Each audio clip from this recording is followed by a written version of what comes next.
Hi everybody, welcome back to Volvo Spaces. Sorry I haven't done a video for a little while, but I've had a lot going on with the house, to do stuff to the house. Plus we're taking on another animal as well, so we had to take that in. So we had to sort of do right by that. So it's really left me not really a lot of time to do stuff on Volvos. Now the better weather's here, I'm going to give the house a miss for a little while and come out and concentrate on what needs to be done to my cars. What I want to talk to you today is about heat matrix. Oh, hello you. Right, leaking heater matrix. Now then, this can be devastating for the car, because the heater matrix, what it tends to do, if it's got a slow leak on it, it will leak under the carpet from the bulkhead on the inside of the car. It will leak under the carpet and in between the soundproofing. Hello you. Hello. In between the soundproofing and the sponge on the floor. So what tends to happen is it will leak for quite a while, and sometimes you'll notice the water going down in your reservoir, and you'll think, oh, I'll just top that up, just needs a little bit of water. But the thing is, it is leaking, and you think, oh, I can't see a leak anywhere, but it's leaking. If it needs water, it's leaking. A lot of the times you don't know this because it's leaking and you can't even see it. And the carpet doesn't even get wet. So you've got no way of knowing that it is actually that's leaking. I've just had this. I've had a leaking matrix for quite a while, because I have been putting some water in the car every now and again. Not a great deal, just thinking to myself, oh well, you know, perhaps it's one of them things, it just needs a bit of water. Until I was actually driving the car on a test drive, because I was planning on putting the car back on the road, getting it MOT'd, getting it roadworthy again, and starting to use it. Driving it along the road, nice straight road, gave it a bit of a hammering, windscreen steamed straight away over. So straight away I could smell it, I knew exactly what it was, heater matrix. So I had to stop, pull over, because I literally couldn't see where I was going, because the windows actually steamed right over, like it was like a frosty morning. So anyway, I cleaned the windows, coasted the car back home, looked down in the passenger footwell, and I could actually see a little puddle on the carpet. So it actually blown itself that much, where it did actually show. So anyway, topped up buying a new matrix. They're not cheap either. Well, you can get the cheaper ones, but you can get the Volvo ones. You know, we're talking a couple of £100. So I opted for the cheaper one, purely for the use of the car, really, because I don't really use the cars that much, because I've got so many cars going on. I can pick and choose what I want to use. So I might use one for 3 months, 4 months, 2 months. So yeah, so bought that, took the car off the road, thought to myself, well, I'm going to have to do that. Done a bit of research on it, and yeah, it looks like it's a bit of a nightmare job.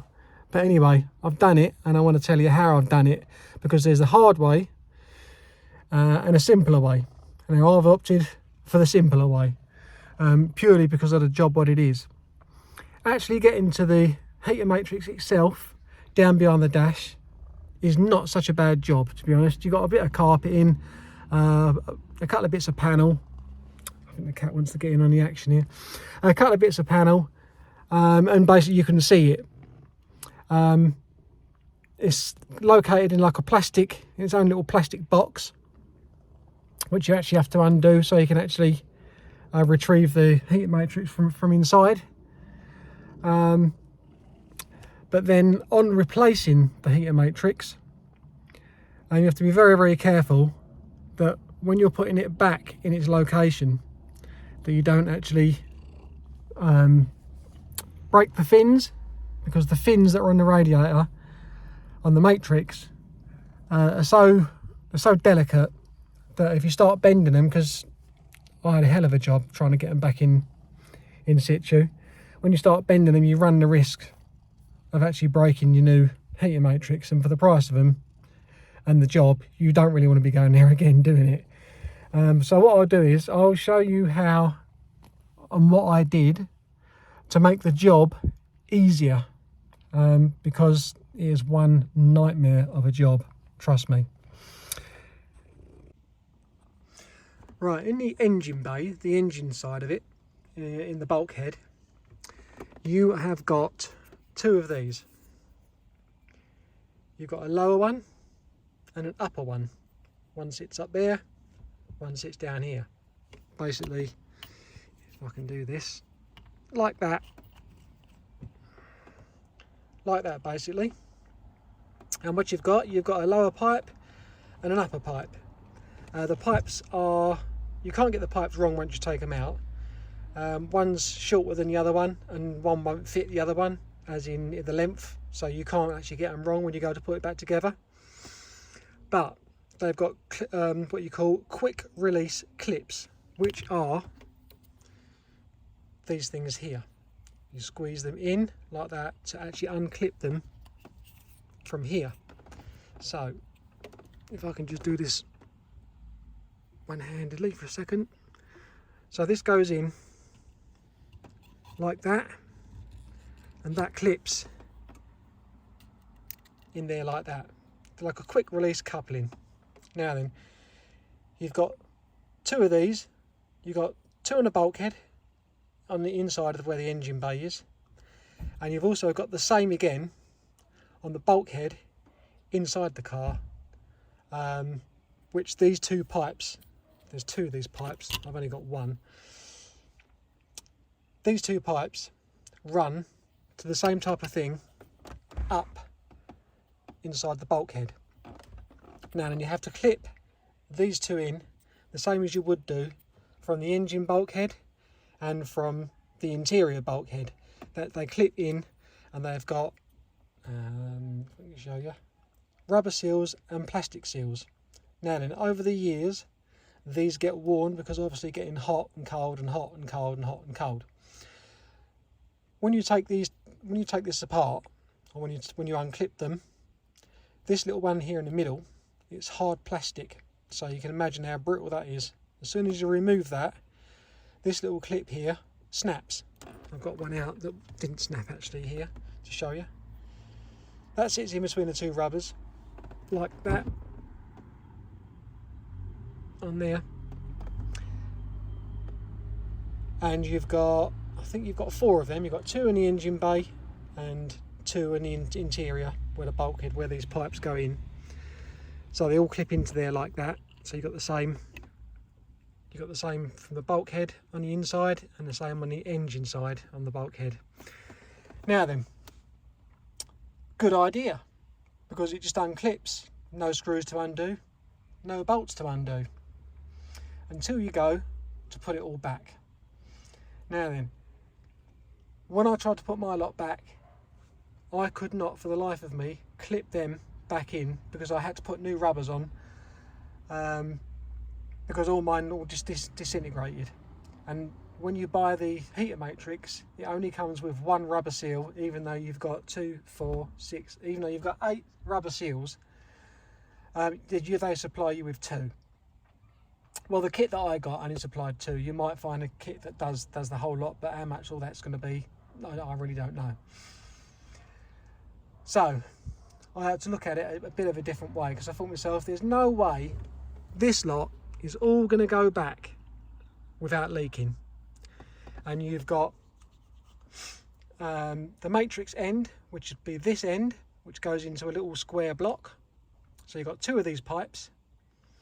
They run together like that and sit on a bulkhead like that on the inside. You've got this pipe here, and another one exactly the same as this runs to the matrix, to the bottom of the matrix, and they've also got rubber seals and plastic seals around them. So you've got 2, 4, 6, 8, 10, 12. So you've got 12 seals going on there. And these cars are 25 years old now, a bit more, some are a bit less. They're not going to not leak. They're really not. You might be lucky if one's been replaced in the past with a cheap one and it's gone. So what I'll do is I'll move. I haven't actually put the interior. Bloody cat, sorry. I haven't actually put the interior back in the other car yet. I'll jump out and I'll show you exactly what I mean. Right, I'll show you what I mean. Right, inside the engine bay. See if I can get a better view.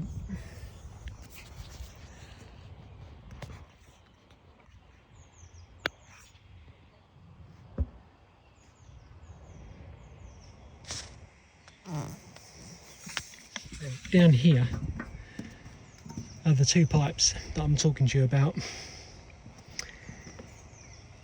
You've got a copper pipe there and another copper pipe goes into the top. So you've got one for the bottom and one for the top. So what I've done, I've actually put in rubber pipe instead of using the clips. So I've knocked the clips out from the bulkhead here. I've knocked them out with a hammer and chisel. I know it sounds like it's a bit of a butchery, but it's the only way to get them out because it's hard plastic. So what I've done is I went and bought some rubber pipe, and then what I did, as you can see here, I sent the rubber pipe through the bulkhead, which comes in from up here. Now don't forget that you've got to try and get this pipe, which is a metal pipe or an alley pipe that runs all the way up here, and it's basically guesswork where that pipe sits to get it actually located. So in my wisdom, I thought to myself, I'm going to have to redesign that because it was such a job to do. So if you look here, there, that's where the two pipes go into the bottom of the matrix, just in there, and it sits on this little block here. It's a little square block. You can see where it splits there. There's a screw that goes through the middle where it actually holds the block, this block, to this. So them two pipes sit through that block and then sit inside here with a screw that goes through the middle here. So what I did was I cut the pipe. I went and got myself some proper water hose pipe from a car shop. The pipe, this pipe is an exact fit that goes straight through the hole where the plastic clips sit up the top here where I've cut them out. It's a perfect fit. Because I thought I was going to have to put a bit of like spray foam or insulate in there because it might have a gap, but it doesn't. It's a tight fit, to be honest. I had a bit of a job getting it through the hole, so I know it's a tight fit. So what I done was I cut the pipes off.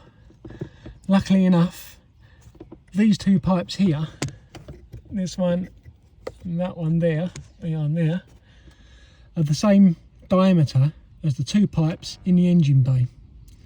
So this bit of pipe is one size pipe from here up to the top, and it's both same size pipe that fits here and at the top. So I know sometimes you get a bit of water pipe or a bit of pipe depending on what it is.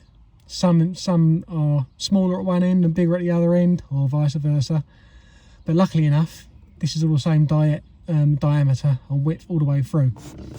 So I'll show you the pipe that I bought.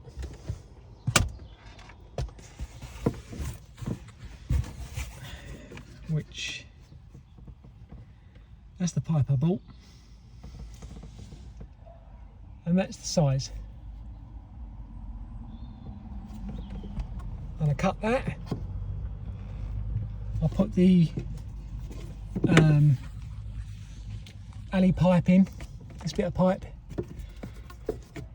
in this end, fed the rest of the pipe up through the hole. In actual fact, I came from the engine bay rather than coming from the inside, because obviously the engine bay is more of a straight line. You can see the matrix sits in there. This bolt's up here, which I've got to do yet. Another bolt's got to go in there to hold this up in there. You can see what I mean by the carpet. It leaks through the carpet, so it comes down up here. The leak will come down from up here and go underneath the insulation and the sponge. Now, if you look here, you will see. I'll get it close enough. Sorry about the camera wobble. See that? See all that leaking? That's all sponge. Yeah, and you don't know that's getting soaked all the time. All the way from down here, it's going under here, and that's getting soaked. And then you'll start smelling mould, and you'll be wondering where it's coming from, because the carpet won't be wet because you've got this stuff on top, and it's like a, I don't know what it is, like a plasticky type of, I don't know what it's like. It's like lino. It reminds me of lino, to be honest with you. So what I had to do, instead of actually stripping it out all the way around here, taking it out in one big lump, taking the seats out, I actually got a standing knife, cut this big square out, goes right up towards the seat, because all this was a big puddle of water, and you didn't know this was here until you got this out. So, and I've stripped all the sponge out, and it's now drying in my garage.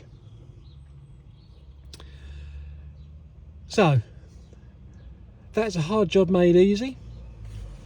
If you want to do it that way, no one's ever going to see it unless they're really looking hard in the engine bay at the top there, and might notice it, but with all the other stuff that's in the way, no one's ever going to see it.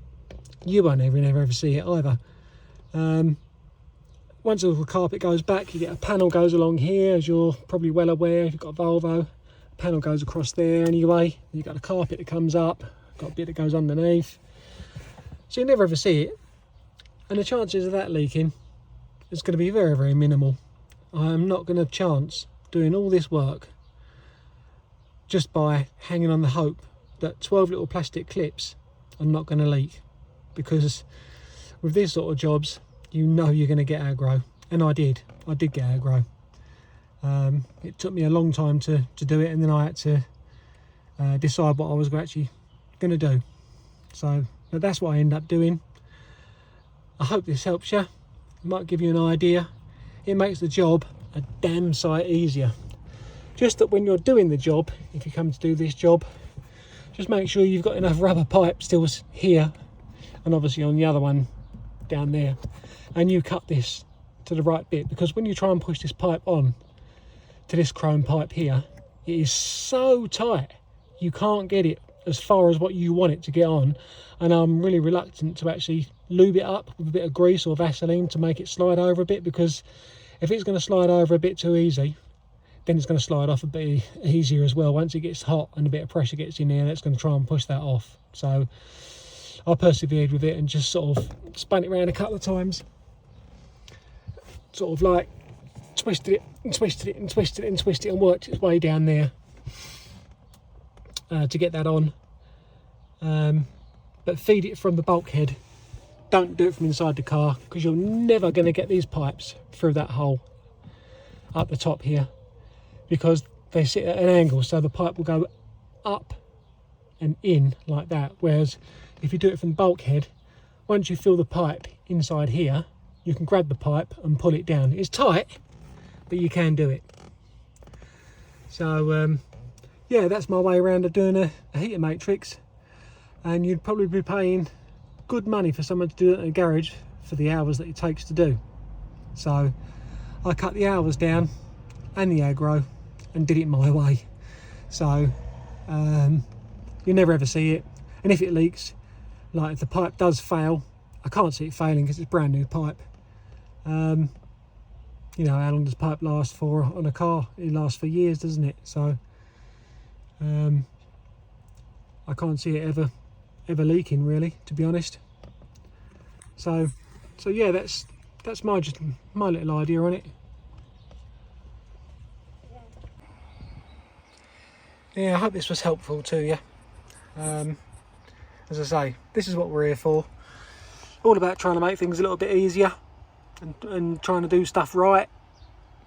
So I know you'll probably get the people out there going, oh, but that's not the, you know, that's not the way you meant to do it and all the rest of it, well, you're never ever going to see it. So who's ever going to know? Only me. And I'll probably end up forgetting about that, to be honest. So yeah. So anyway, if you have got that problem, good luck. You can always ask me different things about it, if there's something I've missed out, or if there's something I haven't mentioned, or something you think about, because I can't think of everything. Yeah, thanks for all the subscribers and the likes and all the questions and stuff. I do read them all, and I do answer them all as well. Might not be right away, but I will answer them. Yeah, hopefully we can keep the cars on the road a lot longer than what they would have been. So happy Volvoing. Thanks for watching. I'll be doing some more videos in the coming future. Now the better weather's here, and so I'm going to concentrate on the cars a bit more now anyway. So, catch you up later. Thanks for watching. Cheers.